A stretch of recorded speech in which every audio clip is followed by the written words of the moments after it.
Happy Thursday, Bobcats. All right, so yesterday we listened to the second part of chapter 8 where Peter was having a hard time with all of the changes that are happening with him as far as his family. You know, living in Princeton now, he's in 6th grade, Fudge goes to the same school, he's got a little sister, now his mom is going back to work. He was kind of upset, so he thought he would call his friend Jimmy Fargo, and that didn't end very well either. So let's see what happens. We'll finish off chapter 8 today. I waited until Halloween afternoon to call him. "It's me," I said. "I'm sorry." "About what?" he asked. "You know, about the price of your father's paintings." "Oh, that. It just so happens that my parents are thinking about buying it." "Which one?" "You know, Anita's Anger." "Oh, that one. You should tell them to buy a different painting. Anita's Anger is a ripoff. Even my father says so." "But you said—" "I know what I said." For a minute, neither of us spoke. Finally, I asked, "So what are you doing for Halloween?" "The usual," he said. "Nothing. How about you?" "I'm taking Fudge trick-or-treating." "How'd you get roped into that?" "I volunteered." "You volunteered?" I think he was chewing gum this time. "You weren't kidding when you said everything's changed." He was chewing gum. I could tell he was blowing a bubble, and I thought I heard the pop when the bubble broke. My mother and father were surprised when I told them I'd take Fudge trick-or-treating, but Alex said he'd come with me as long as he didn't have to walk next to Fudge or hold his hand crossing streets or anything gross like that. Besides, we planned to take him out early, bring him home, then go out by ourselves. And I knew how badly he wanted to go with us, and not with Mom or Dad like all the other kindergarten babies. Alex called for me at 6:30, and when I saw him, I couldn't believe it. He was wearing a costume. A sheet decorated with black circles and one red square. "I'm Anita's Anger," he said. "You like it?" He turned around a couple of times, holding his arms out. "It's different," I said. "What are you?" he asked. "Me?" I said. I was wearing jeans and a flannel shirt, the same clothes I'd worn to school that day. "He's a 6th grader," Fudge said, "and Tootsie's a baby, and Turtle's a dog, and Mommy's a mommy, and Daddy's a daddy, but I'm a scary, scary ghost. Ooh." Fudge swooped across the room. "You mean you're not going to wear a costume?" Alex said. "Not even a mask?" "Sure I am," I said. "It's, upstairs. Wait a minute, I'll go get it." I raced up the stairs and found Mom changing Tootsie. "Where's Fudge's disguise?" I asked her. She looked blank. "The one he sent away for, 4 cereal box tops and 25 cents? "Oh, that disguise," Mom said, sprinkling baby powder on Tootsie's backside. "I'm not sure." "But Mom, I need it right away, so please try to remember." "I thought you said you weren't dressing up this year." "I changed my mind, and Alex is downstairs waiting." "Let's see," Mom said, fastening Tootsie's clean diaper. "It could be in with Fudge's toys. He's always liked that disguise. Look in his closet in the red toy box." I ran down the hall to Fudge's room and threw open his closet door. The red toy box, the red toy box. Let's see. Here it is. I dragged it out and rummaged through it, and there at the very bottom, in a Pepperidge Farm cookie box, were the black eyeglass rims attached to the rubber nose and the stick-on beard and mustache. I also found an old hat that once belonged to Grandfather Hatcher. I smoothed it out and put it on, along with Fudge's disguise. I checked myself in the bathroom mirror, then ran downstairs. "That's mine!" Fudge hollered when he saw me.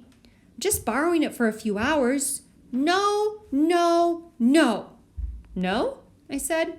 "Okay, then you don't get to go trick-or-treating with me and Alex. You can go with Daddy like all the other kindergarten babies. Goodbye." I flung off the glasses and rubber nose, tossed them aside, and acted like I was really going to leave without him. "No," he cried. "Come back, Peta." "Not unless I get to wear the disguise." "Okay, you can wear it, but it's still mine, right?" "Yeah, sure, it's all yours." I looked over at Alex, who was shaking his head. Alex still can't figure out my family. We grabbed our UNICEF boxes and our pillowcases to hold our loot, and we left. We worked our way up one side of the street, then down the other. When we got close to Mrs. Moldor's house, Alex said, "Maybe she'll give us some worms for a treat." "Worms?" Fudge said. "Yeah," Alex told him. "She's very big on worms." "So is Uncle Feather," Fudge said. "Uncle Feather is a bird," I said. "Why does everybody keep saying that?" Fudge asked. "I know Uncle Feather is a bird." He was quiet for a minute, then he said, "What does she do with her worms?" She eats them, Alex said. Really? Fudge asked me. We think so, I told him. We walked up the path to Mrs. Moldor's house and Alex rang the bell. If she gives us worms, we can feed them to Uncle Feather, Fudge whispered. Shh, I told him. Mrs. Moldor opened the door. She was wearing a jogging suit. Well, well, well, she said. What a cute little ghost. I'm not cute. I'm scary, Fudge told her. Ooh. Mrs. Moldor clutched at her chest. Oh my, you are a scary ghost. Hi, Mrs. Moldor, Alex said. Hello, Alex. That's an unusual costume you're wearing. It's called Anita's Anger, Alex said. I got the idea from a painting I saw downtown. Mrs. Moldor turned away from us and called, Beverly, Beverly, come here. You've got to see this. Right away, I knew it was her, Giraffe Neck. I knew before I could even see her face. I knew by the way she walked from the other room to the front door and by the curly hair. This is my daughter Beverly, Mrs. Moldor said to us. Then she turned to Beverly and said, Alex is dressed as a painting. Can you guess which one? Beverly studied Alex for a minute. Well, with the white background, the black circles, and the red square, it must be Anita's Anger.